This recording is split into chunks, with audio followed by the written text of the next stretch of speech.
Bishojit. I should Lucky Pudagini, Lucky Pushing a Bondagi.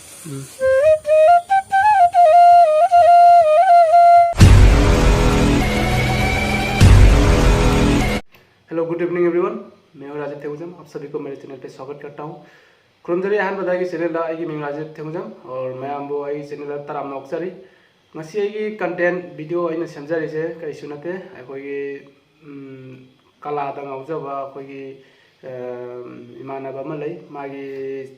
मागी talent ma'am share तौजबनी मा हैना तौजबसु नाते ओजा नायना तंबसु नाते मा कोचिंग लौबसु नाते अदो मैमना नुसिबिदना अखोई इमानबसिगी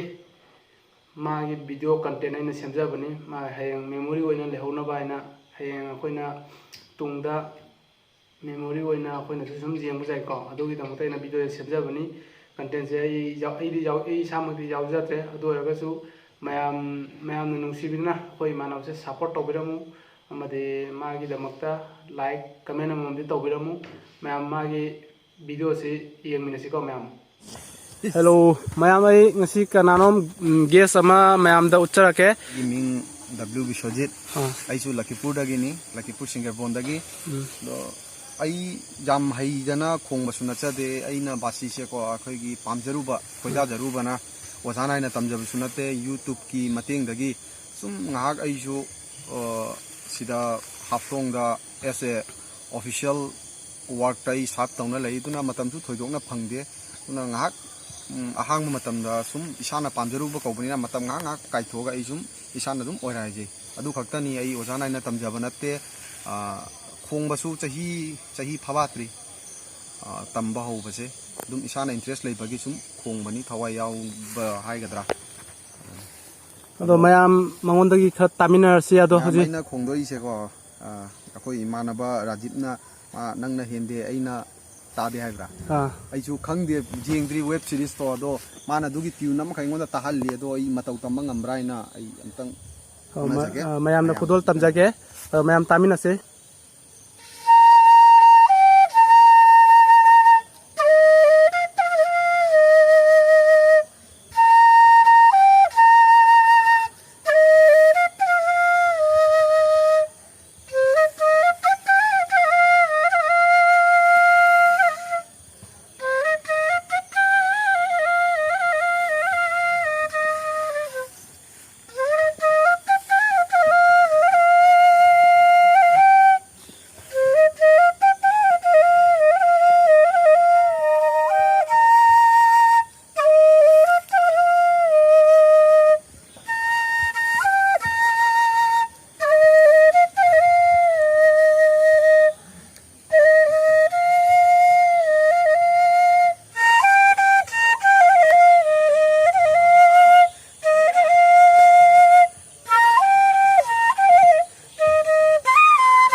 Thank you. Singi viewers and subscribers singi damakta aina ureinungi tune matek amakak ai mayam da present tawjarake mayam taminasiko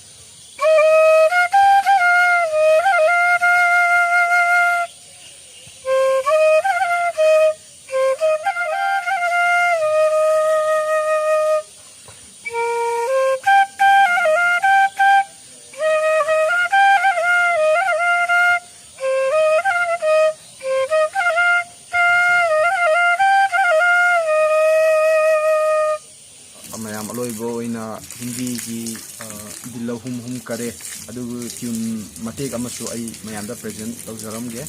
mayam na asoi angam kuding ngapigani yam nungare mayam hoi manabsidi taminasi adudi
mayam hojiki aina uchagiba platform duda asoi bajawragasu mayam na ngapigani asi haraga ai wakinda thamjage ꯑꯩꯈꯣꯏ ꯏꯃꯥꯟꯅꯕꯁꯤꯒꯤ ꯇꯦꯂꯦꯟꯁꯦ ꯄꯨꯔꯥ ꯍꯥꯏꯁꯤꯅꯤ ꯑꯩꯗꯤ ꯌꯥꯝꯅ proud feel ꯑꯣꯏ ꯌꯥꯝ support ꯇꯧꯖꯩ ꯏꯃꯥꯟꯅꯕꯁꯤꯗ ꯃꯥꯒꯤ ꯍꯣꯠꯅꯖꯕ ꯀꯩꯁꯨꯝ ꯍꯥꯏꯗꯤ ꯃꯁꯥꯒꯤ ꯀꯣꯛꯇꯒꯤ ꯊꯣꯛꯆꯔꯒ ꯀꯩꯁꯨꯝ ꯁꯨꯡꯇꯝ ꯇꯝꯗꯅ ꯑꯣꯖꯥ ꯅꯥꯏꯗꯕꯤꯗ ꯃꯁꯥꯅ ꯃꯁꯥꯒꯤ ꯋꯥꯈꯜꯗꯒꯤ ꯊꯣꯛꯑꯒ ꯃꯁꯥꯅ ꯁꯨꯝ ꯃꯤꯒꯤ ꯀꯣꯄꯤ ꯇꯧꯔꯒꯁꯨ ꯃꯥꯅ ꯑꯗꯨꯝ ꯁꯛꯆꯕ ꯇꯧꯖꯕ ꯕꯥꯁꯤꯗ ꯉꯥꯎꯖꯕ ꯀꯂꯥꯗ ꯉꯥꯎꯖꯕ ꯑꯁꯤꯒꯨꯝꯕꯁꯦ ꯑꯩꯗꯤ ꯌꯥꯝꯁꯨ ꯁꯞꯄꯣꯔꯠ ꯇꯧꯖꯩ ꯑꯗꯣ ꯃꯌꯥꯝꯅ ꯃꯥꯒꯤ mana basida toroga tun khoi angna Hende Eina Tade haina website sama leibado du website ki isai siga mana sakpa yam thina ai yamna pamjawa ai tun ni sise man sakpiram ise ado mayamna maga punna amu makha episode sembiro haiba taragadi mayam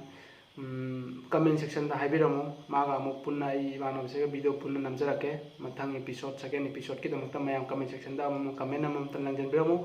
mayam nusibiduna ai semjarake mayam gi tawimar khangboina aisu video makha tan semjarake mayam gi support minusi natragadi aina ngasi channel se kaidongaida haidi mayam gi support yaudaba taragadi mamang thana chatpa ngamoi ado mayam gi support pamjai mayam gi minusi pamjai mayam matam punamada support tawbiramu imanaba asibusu thaugatbiramu magi mayam nusibiduna like share comment subscribe tawbiramu thank you